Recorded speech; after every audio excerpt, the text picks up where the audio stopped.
truth be told, there's something really special about Days Gone that never really truly left the heart of people that got to play the game. It definitely wasn't the cleanest launch, it wasn't the most polished open world game, it definitely wasn't the most universally praised PlayStation exclusive at the time, but it had something a lot of games really struggle to even hold on to, which is identity. This rough, human, stubborn kind of identity that stuck with players long after it ended. And now with rumors of Days Gone 2 picking up real momentum again, that identity is exactly why the conversation just refuses to die years later. Because this ain't just another sequel people want, it's one people feel like they didn't get the first time around. Let's be real just for a second. The original Days Gone had a complicated history. Critics were mixed. Sony was quite about its future, and for quite a while it looked like Deacon's and John's story might just end where it did. But then something unexpected happened. The game found its audience. Over time, more players picked it up, more people gave it a chance. Suddenly the tone shifted. What used to be seen as something very flawed started being seen as underrated. What used to be dismissed started being defended. Now, years later, it's sitting in that rare space where demand for a sequel feels organic, not manufactured. That's where Days Gone 2 starts to make sense today. Rumors surrounding the sequel have been floating around for quite a while now. While nothing has been officially confirmed in the way the fans would like, there's enough smoke to suggest something that is happening beyond the scenes. Bend Studio has been actually hiring. There have been hints of a new open world project. More importantly, key people involved with the original have openly talked about ideas they had for a sequel that never really got the green light at the time. And those ideas? Well, they weren't small either. One of the biggest directions that keeps coming up is scale. Not just a bigger map, but a more dynamic world. The original game already did something special with its freaker hordes, turning them into moving, living threats rather than scripted encounters. It was one of the few systems in modern open world design that genuinely felt unpredictable. You didn't just fight the enemies, you avoided them, studied them, sometimes ran for your life when things got out of control. Now imagine that system expanded. Larger hordes, smarter behavior, more interaction with the environment. Instead of just reacting to you, they react to weather, time of day, other factions in the world. Suddenly the map isn't just something you travel through, it's something that's constantly evolving and constantly threatening to overwhelm you. I think that's a kind of leap a sequel really needs to make. But the real core of Days Gone was never really just the infected, it was Deacon. Deacon St. John wasn't your typical video game protagonist. He wasn't clean. He wasn't heroic in the traditional sense, and he definitely wasn't always likable. He was angry, tired, constantly on edge. The world broke him. The game didn't try to hide that. It leaned into that.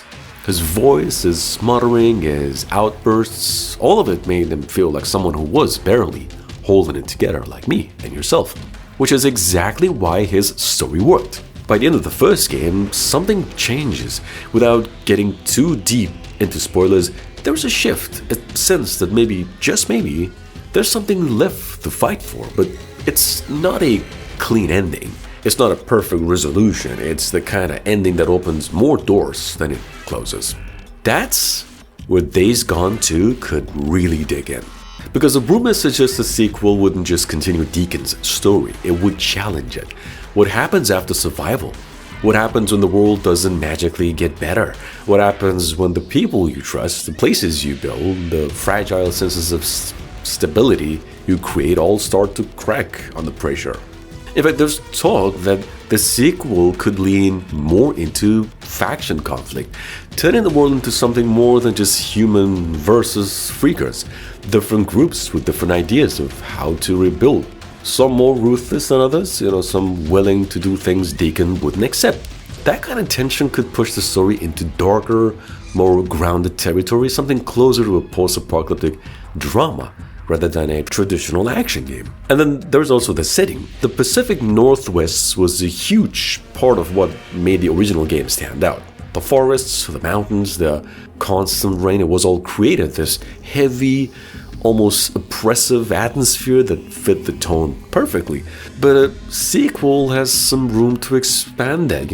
There have been whispers about new regions, possibly more urban areas, maybe even different states entirely. That shift could almost change everything. Open roads turning into tight city streets, wide landscapes replaced with vertical exploration, more interiors, more detail, more places where danger can come from anywhere. The original game thrived on space, but a sequel could thrive on contrast, and technically, the timing has actually never been better.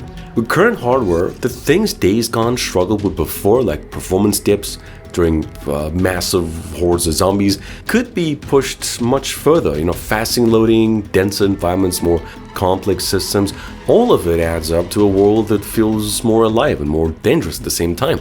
But here's the thing that probably matters the most. A sequel like this doesn't just need to be bigger or better, it needs to be more confident. The first game felt like it was trying to prove itself. It had moments of brilliance, but it also had moments where it held back or played things a little too safe. Well, a second game doesn't have that excuse. It knows what works, it knows what players connected with. Now it's about leaning into that, pushing it further.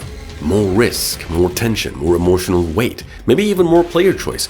There's been speculation that Days Gone 2 could introduce deeper survival mechanics. Why not? Because that's what the original game did, despite all of its flaws. It gave players moments they didn't expect. Quiet rides through empty roads, sudden chaos when a horde just appeared out of nowhere, conversations that felt real even when the world around them wasn't. It built a connection slowly, sometimes awkwardly, but genuinely. A sequel has a chance to take all of that and refine it, to smooth out the rough edges without losing its personality, to expand the world without losing the focus, to maybe tell a story that feels earned, not just extended. And maybe that's why the rumors keep coming back, because deep down, Days Gone 2 feels like unfinished business, not just for the developers, but for the players as well.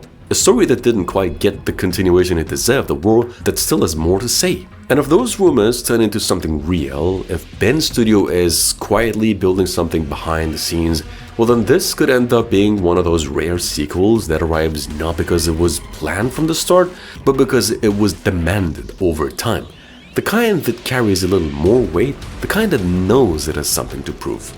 And if it gets it right, Days Gone 2 won't just be a sequel. It will be a comeback story.